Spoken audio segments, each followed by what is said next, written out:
Nurse Stacy Bell has also opened more classrooms to keep kids in smaller groups and remove toys that are tough to clean. I feel like once people see that there's other children back at the schools, they'll get more comfortable. I think there's a lot of fear right now of the unknown. The increased safety measures are a visible reminder they're not normal times. Childcare professionals point out their top priority is kids. Our fear of COVID has to be secondary to taking care of the children. It can't be the first concern. Kim Bukelka owns a radiation station in Daytona Beach, Florida. The facility has been open since early May with similar protocols, sanitizing kitchens and individual work frames. Father Matt Ness witnessed sent his two children back. Figured, well, if we wait 2 weeks and no one's calling out sick or they're not losing a lot of teachers, the kids are getting sick, then we at least have a pretty good idea that it's safe for our children to go. Both Metz and Bierman say as parents, communication with their childcare providers has been key. Michael George, CBS News, Wawa, New Jersey. With protests around the world over racial injustice, the United Kingdom is seeing debates over its own racial history. Simon Bates explains in this week's London Calling. The virus is in retreat across the land, said a senior British government minister earlier this week. And so it might seem from the latest figures, with the death rate down. However, this country has paid a terrible price. 40,000 people losing their lives, and still more every. Even so, the emphasis here is fast moving from health to wealth. Jobs reopening, some younger kids going back to school, businesses firing up again. There's even talk of hairdressers opening their doors, though why are hairdressers always mentioned at this point? But the British government's latest move puts them everything. The British Prime Minister Boris Johnson has just slammed an extraordinary quarantine on anyone flying into this country. They will have to isolate themselves for 14 days, just when the airlines and hospitality chiefs were looking forward to turbocharge tourism. Such an unwise move that the government is already searching for a very quick way out to save face. But the headlines here are no longer dominated. Marches around Britain are in support of the Black Lives Matter movement, and they've opened up a huge debate in this country about how we handle our colonial past. This statue of Edward Colston, an 18th century slave trader, was pulled down over the weekend. Campaigners are now calling for more statues across Britain to be pulled down. The Mayor of London set up a commission to recommend which one should go. That's London Calling for today. This is Simon Bates for CBS News in Devon. Italian authorities have located a stolen mural painted by the mysterious artist Banksy. The piece went missing last year. It was painted as a tribute to the victims of the 2015 terror attack at the Bataclan Music Hall in Paris. 90 people were killed then by Islamic extremists. Authorities say the mural was found at a farmhouse in Italy's countryside. They're now investigating how it ended up there. No arrests have been made. A 12-year-old girl in South Florida is hoping to find a match for a heart transplant. While she waits, she's using her love of music to help her through tough times. Steve Goldstein with our Miami station WFOR reports.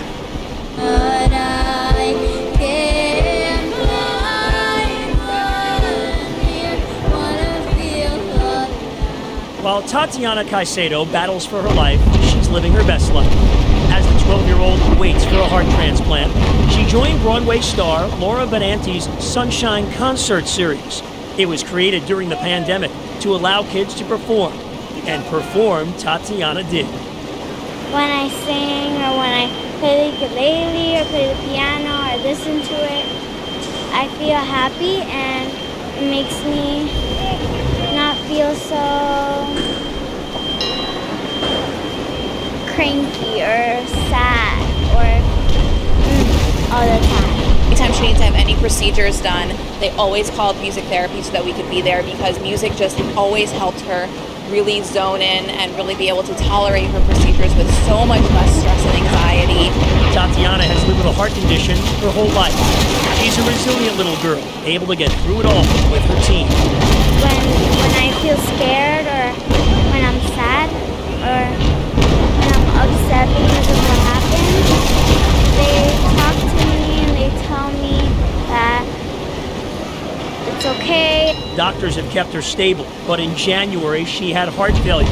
So the team at Jackson Health made a decision to do a procedure that is uncommon for kids. It worked.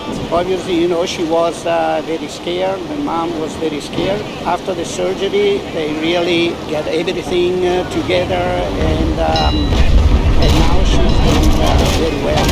The procedure will allow Tatiana to be at home, and she's at the top of the list to get a heart transplant. Her mother, inspired by her daughter. She is out of this world. She's really strong. Well, here's a look at some of the stories we'll be covering in our next hour.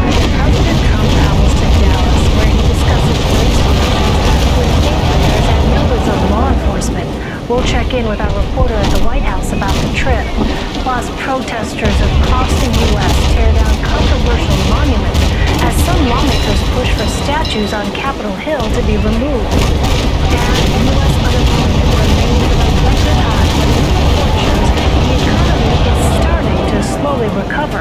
We'll break down the data. You're streaming CBSN, CBS News, always on.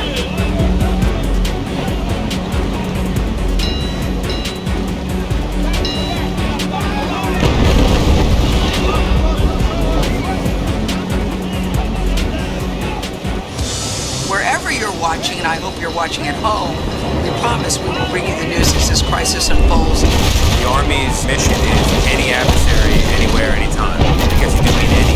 Our nation is threatened by this invisible enemy. We will defeat it. I'd like a mask like yours. I'd like all of us to have masks like yours. You heard us being asked for the face shield. She has it. I gave it to her. What do you want folks to take away from this video? I feel like it's a celebration of the human spirit. People, when they got the news that Tyler Perry had done this. Tyler Perry is taking care of your grocery bill today? It really does touch your heart. You see the difference it can make. And that's what we need right now. We need just some hope. Anytime you can put a human face and tell their story, it makes such a difference.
of his own administration, in particular on the issue of changing the names of military bases named after Confederate leaders.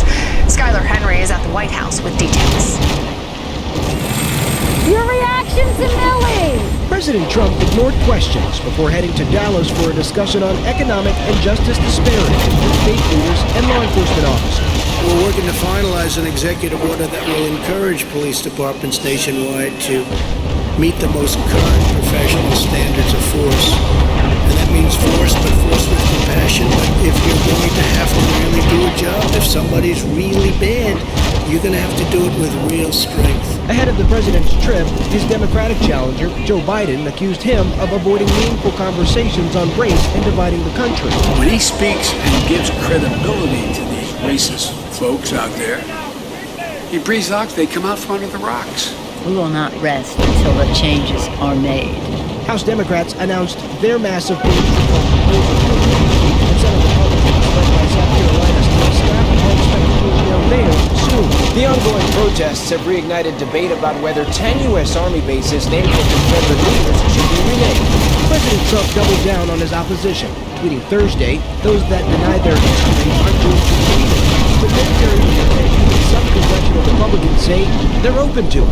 If we're going to have bases throughout the United States, I think it should be with the names of individuals who fought for our country. Meanwhile, in a video message to military students, the chairman of the Joint Chiefs of Staff, General Mark Milley, expressed regret for accompanying President Trump to St. John's Church last week. That sparked a national debate on where the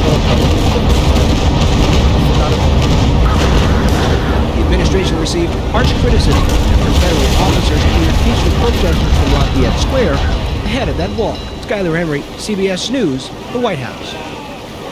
And Skylar Henry is joining me now, and so is Charles Marino. He's the CEO of Sentinel Security Solutions and a former senior advisor to the U.S. Department of Homeland Security. Gentlemen, thank you for being here. Skylar, I want to start with you. During the Dallas roundtable, the president listed 4 steps to, quote, rebuild safety. Would you tell our audience about those 4 steps and why he chose Dallas as a location in which to have this discussion on race and criminal justice? Well, hey, Lana, good evening to you. Well, the 4 steps start with economic development in minority communities. The president has touted his administration's work in terms of opportunity zones in communities of color, but he said that there is more work that needs to be done. He also wants minority business owners to have access to more capital. Second on that list is the healthcare disparities that exist in communities of color. He said that his administration wants to put more money towards addressing chronic conditions that are impacting communities of color, as well as addressing the facilities themselves. He called them, quote, a disgrace. And so he wants to make sure that the appropriate amount of money is going there. Third on that list, he said, is perhaps the biggest civil rights issue of our time, and that is school choice. Now allowing parents to have the opportunity to send their students where they want to go to school, not necessarily be geographically tied to whatever area it is that they have to get an education. But in terms of like police reform and things that we were expecting to see, the president did say that it is time to create some sort of a national standard for police departments across the country to follow. That includes things like de-escalation training. Now, as for why he chose Dallas, it's a bit of a 2 birds, 1 stone sort of thing, where the president could address the racial disparities happening across the country. Obviously, this is one of the first times that he's done so since the incident that happened with George Floyd. But he also happens to be having a campaign fundraiser a little later on today. And of course, this is campaign season. He is trying to win re-election here, so he's trying to dip his toe in both pools here, Lana. Sure, and Skylar, new polls are actually showing that President Trump is losing favor with Texas voters. He spoke at that roundtable about how solid his support is in Texas.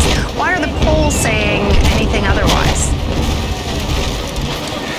Well, the interesting thing about Texas, right, historically speaking, at least for the last 40 some odd years or so, is that it has voted predominantly red. I mean, the last time that they voted for a Democratic presidential nominee was Jimmy Carter, and that was in the 70s. But now you have to start looking at the Democratic makeup of Texas. I mean, you see African, Hispanic, and Asian Americans all starting to grow in terms of a population in Texas in and of itself. You also start to see the emergence of young professionals who are starting to live in these huge Texas cities, a lot of them coming from California and the Northwest as well. And because of how expensive it is in, say, a Seattle or a San Francisco, Los Angeles, things like that, it's a lot more affordable to be in Texas. So there's this wave of people coming there for that. And then you also have to remember this. 3 of Texas' largest cities are run by Democratic mayors. Houston, Dallas, and Austin all run by Democratic mayors. And San Antonio just happens to be run by an independent mayor as well. And so that's, I think, where you're starting to see a bit of a shift in terms of the change there in Texas. Of course, it's a matter of waiting and seeing what happens in November. Skylar, I want to talk about that a little bit more, but first I want to bring Charles into this conversation. Charles, you're the security expert, so what do you make of the president's response to police reform and racial injustice and those 4 steps that he was outlining that Skylar just described? Yeah, I think you almost have 4 pillars there that's really working all together to help build safety and security within the country. As far as the executive order that he mentioned regarding law enforcement departments across this country, the standardization and professionalization of use of force policies and procedures has actually been an ongoing conversation for quite some time.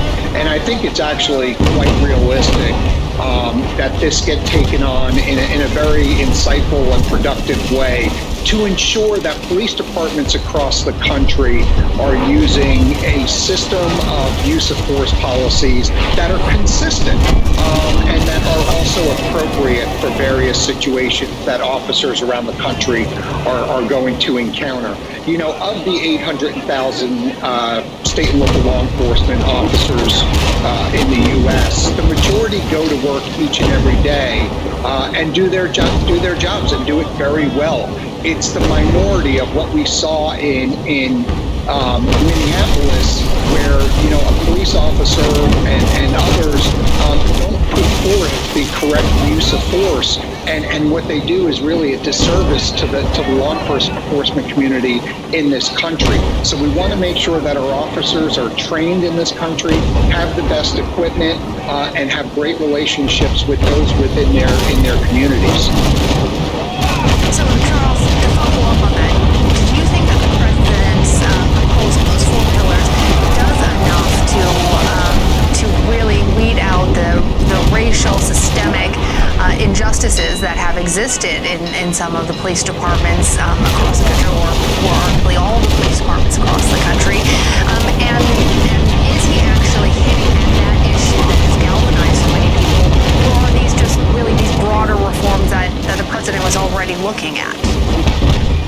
Yeah, I mean, we really have to look at what the cause of the current crisis is across the country, and that is the incident that took place with George Floyd. And anybody in this country and anybody in law enforcement is going to tell you that it was disgusting. It should never have happened, and no citizen in this country should ever be treated that way by a law enforcement official in this country. You will hear no dissent from that opinion, especially within the law enforcement community.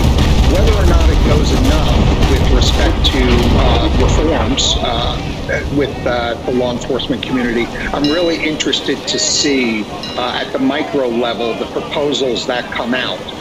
I think some of the areas that need to be addressed are community policing. This is where the tough conversations need to take place between law enforcement and those in the community, those that want to see changes, those that often agree on areas that need to change. I think it's inexcusable that some police departments within this country are still not using body cameras. I think we need to see a more systemic approach there. Body cameras, dash cameras within the police vehicles. You know, these safeguard citizens as much as they do as the law enforcement professionals. Training, right? What is that training going to include? So there's really a whole host of areas that I haven't yet heard enough detail about to know how serious this is. Right, the big goals, but it really matters when you get down to those details. Skylar, one last question for you. President Trump plans to hold his first post-coronavirus campaign rally in Tulsa, Oklahoma next Friday, June 19th, which is also known as Juneteenth, the oldest nationally celebrated commemoration of the end of slavery.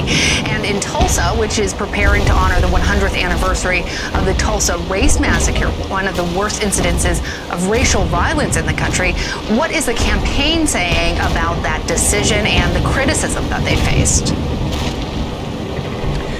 Well, Anna, the criticism just out the gate has been this is ill-advised and relatively tacky, just given the nature of the state of affairs in the country right now and the fact that the president plans to hold his rally there. But from the Trump administration, from the RNC, and from the Trump campaign altogether, they say that they are very aware of the date and they're very aware of the significance that having a rally in Tulsa could have. They did say, however, that, if anything, Republicans should be celebrating the fact that the president is holding a rally on that day in Tulsa, Oklahoma. We actually heard from one Republican senator who said that, you know, it was the Republican Party who emancipated black people, of course referring to Abraham Lincoln and the Emancipation Proclamation. Of course, the Republican Party was much different back then than it is now, but they say that this is actually an opportunity for people to come together. They say that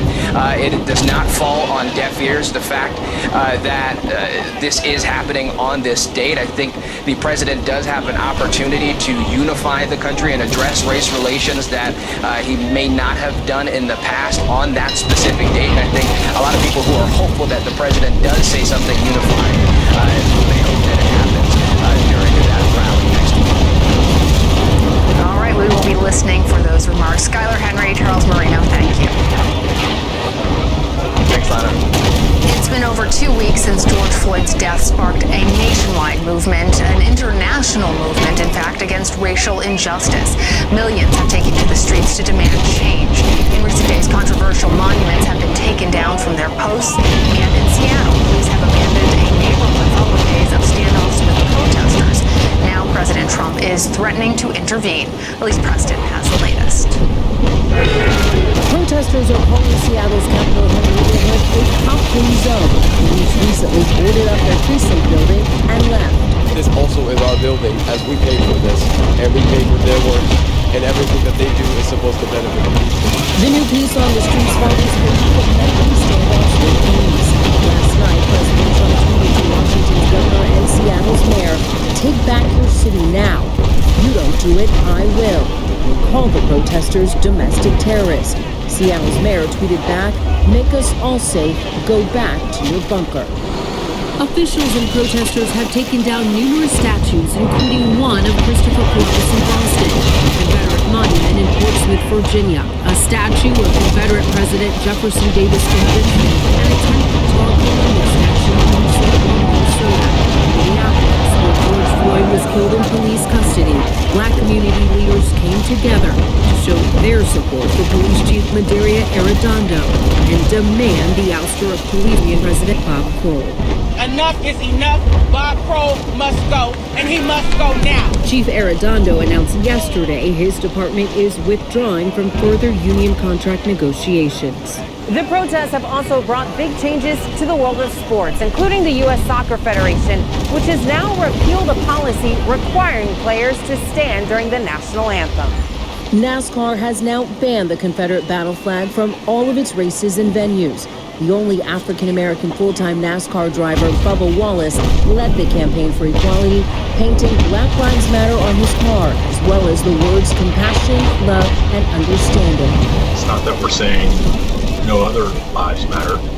It's we were trying to say that Black Lives Matter too. Some fans said this is a deal breaker, as did driver Ray Ciccarelli, who said in a Facebook post he's ending his career. Elise Preston, CBS News, New York. One of the former police officers charged in connection to George Floyd's death has been released from jail. Thomas Lane posted a $750,000 bond. The 37-year-old left Minneapolis Hennepin County Jail on Wednesday. Records show the other officers remain in custody. Jeff Begay spoke with the city's police chief about how he plans to reform that department. As city officials weigh dismantling the Minneapolis Police Department, Chief Mandaria Arredondo confronts the actions of the 4 former officers once under his command. How did it feel for you to see those 4 cops who report to you not listen when the crowd was saying, hey, ease up? You have to be literally crying out for you to help Mr. Floyd. It was gut-wrenching. I had a very emotional. Under pressure to respond, the chief is backing out of negotiations with the police union, which he sees as the roadblock to disciplining bad cops. Arredondo took command of the department in 2017 with a reputation of being a change. George Floyd's death in custody has raised questions about whether there have indeed been reforms. Did resigning cross your mind over the last 2 weeks at all? Not at all. History is being written now, and I need to make sure that we are part of the right side of history. Arredondo has the backing of Minneapolis Mayor Jacob Fry. Both believe police reforms, not disbanding the department entirely, are the right path. And while reforms begin to take shape, sources tell CBS News that investigators are looking into whether George Floyd and Derek Chauvin knew each other, and if so, what the relationship was. In a recent interview with CBS News, David Penny, who worked at the same club, said he knew both men. Is there any doubt in your mind that Derek Chauvin knew George Floyd? And that they bumped heads. How well did he know him? I'd say pretty well. Now he's suddenly backtracking, saying that he made a mistake. In an email to CBS News, Penny says he had confused Floyd with another unnamed African-American co-worker, writing, "I did know Derek, and he did have those run-ins with my co-worker. It just wasn't George." This comes days after an almost hour-long interview, which Penny described in detail several alleged interactions between Floyd and Chauvin. But Penny did not back down from his comments about Chauvin, calling him aggressive with some patrons. The nightclub's former owner, Maya Santa Maria. Do you think Derek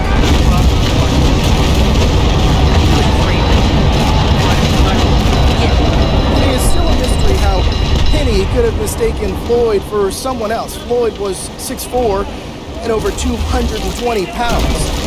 Reality is a lot of people in this community right now are reluctant to talk about the club or George Floyd or Derek Chauvin because of the ongoing investigation.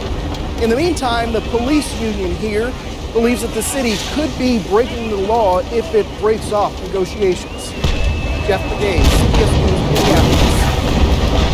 Coming up after the break, the co-founder of Reddit steps down and urges the company to replace him with a black candidate. Our Dale King sat down with Alexis Ohanian about his decision. Plus, how the U.S. is using satellite technology to track the start and spread of COVID-19. You're streaming CBS and CBS News, always on.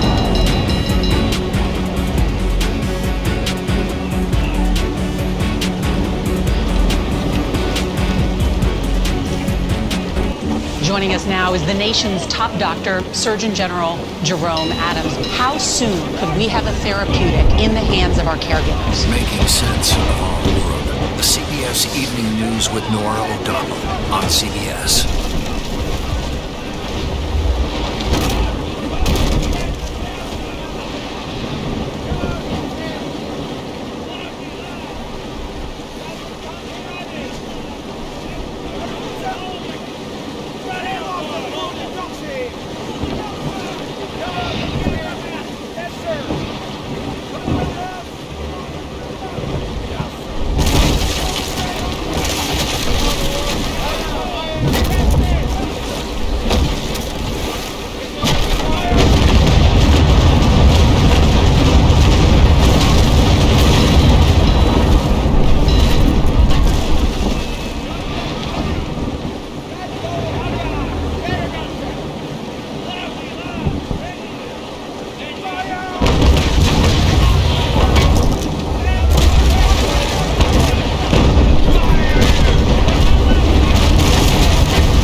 satellite images are providing a new perspective on some of the recent protests.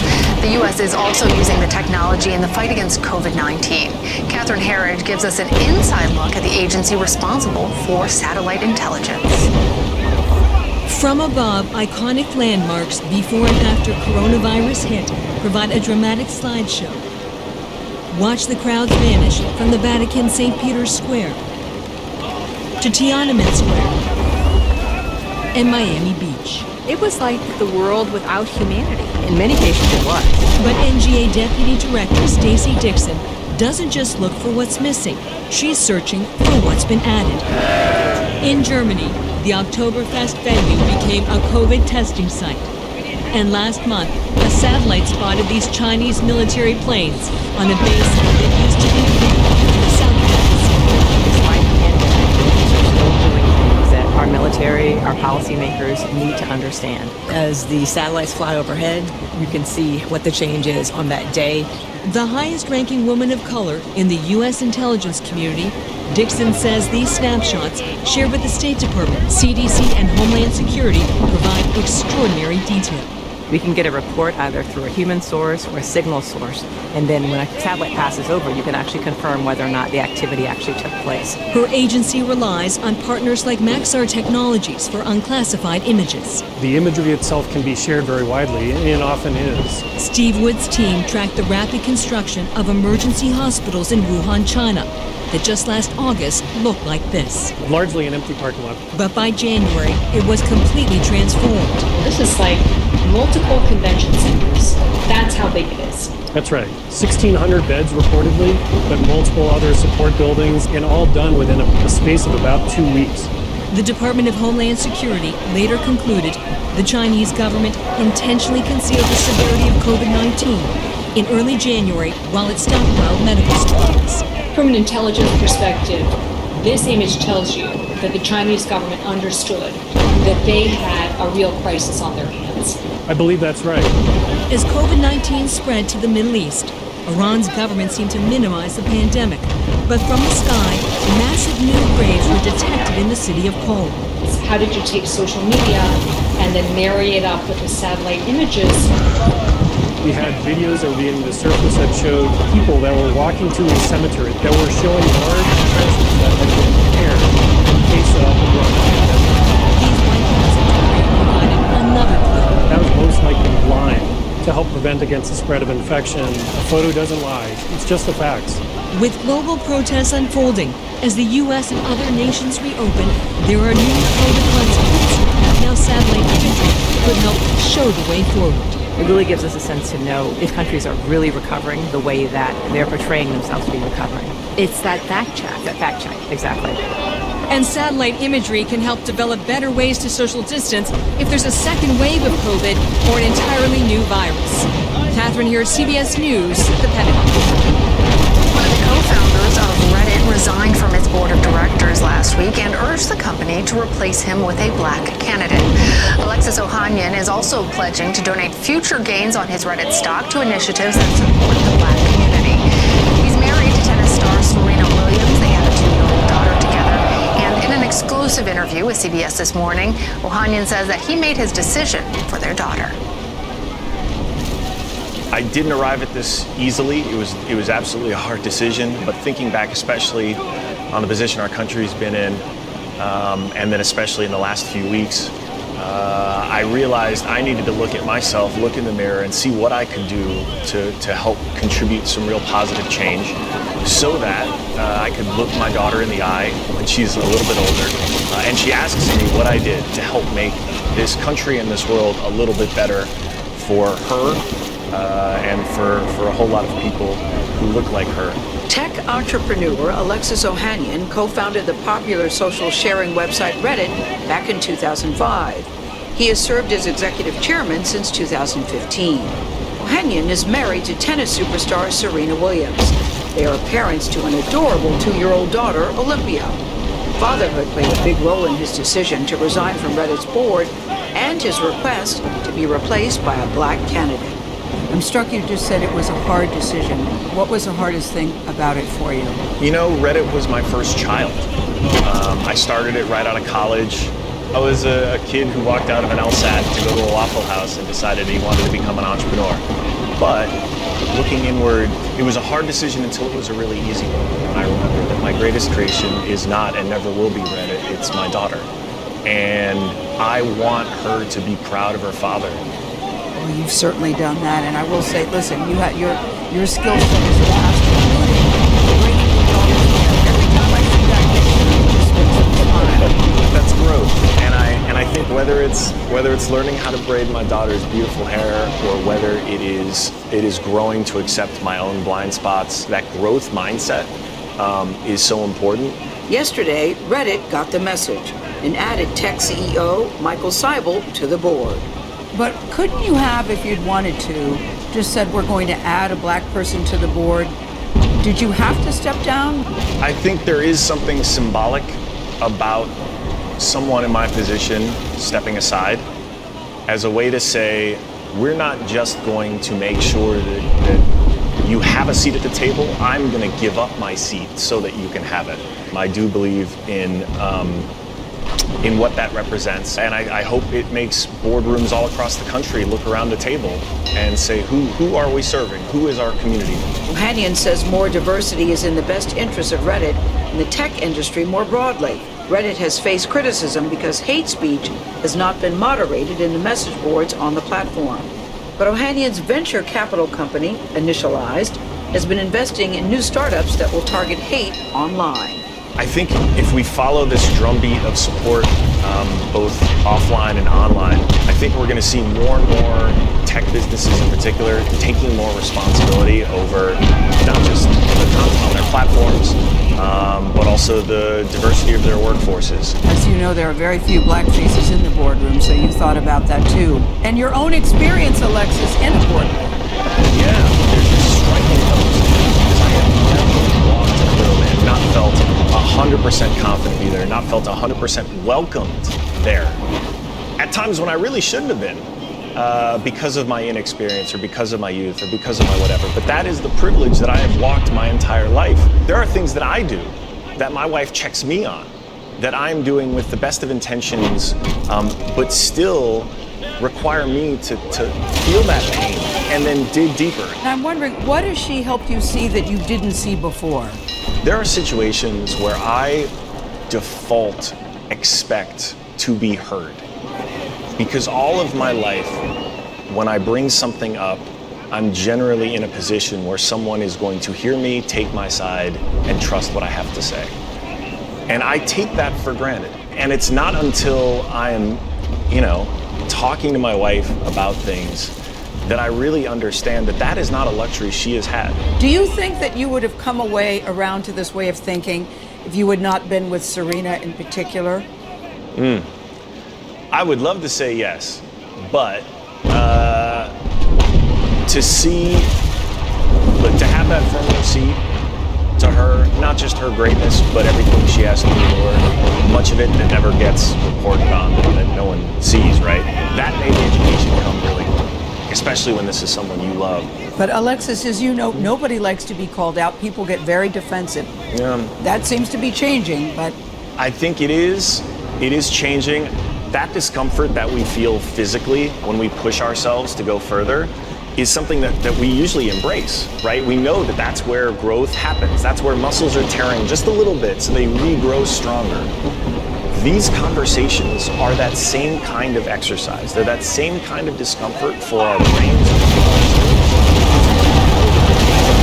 Asking is privileged white people to be able to feel a little bit of discomfort, to have a hard conversation. It's a very reasonable ask. We're going to take a quick break now, but my colleague Elaine Quijano has the rest of the day's news ahead. You're streaming CBSN.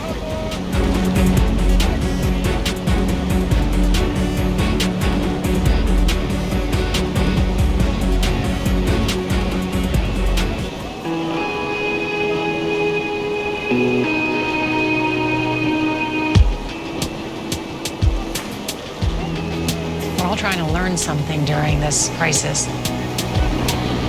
And we want you to know CBS News is here to help you make sense of it all.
Another 1.5 million Americans filed for unemployment benefits last week. While the number of claims is still at a historic high, Nancy Chen reports there are signs the economy is recovering. Ryan Gallatin lost his job and has been searching for a new one for the past 2 months. There have been multiple potential employers that I've been talking to who I got 3 or 4 interviews into the process, and then they said, you know what, actually we're going to put the brakes on this and not hire this year. Gallatin is joined by 1.5 million Americans who filed for unemployment benefits last week. Layoffs remain historically high, but the downward trend in claims continues. The encouraging news follows last week's surprising report that showed businesses added more than 2 million jobs in May, and the unemployment rate dropped. The good news is that as these weekly claims start to drift lower, and as there's more evidence that employers are bringing new people back on their payrolls, the situation is not nearly as dire as it was 10 weeks ago. But the Federal Reserve says it will take time for the U.S. economy to recover from the pandemic. There are just a lot of people that are unemployed, and it seems quite likely that there'll be a significant group at the end of even after a lot of strong job growth that'll still be struggling to find jobs. The Fed predicts unemployment will continue to fall, but finish the year above 9%, much higher than the 3.5% rate we saw before the pandemic started. Nancy Chen, CBS News, New York. The U.S. now has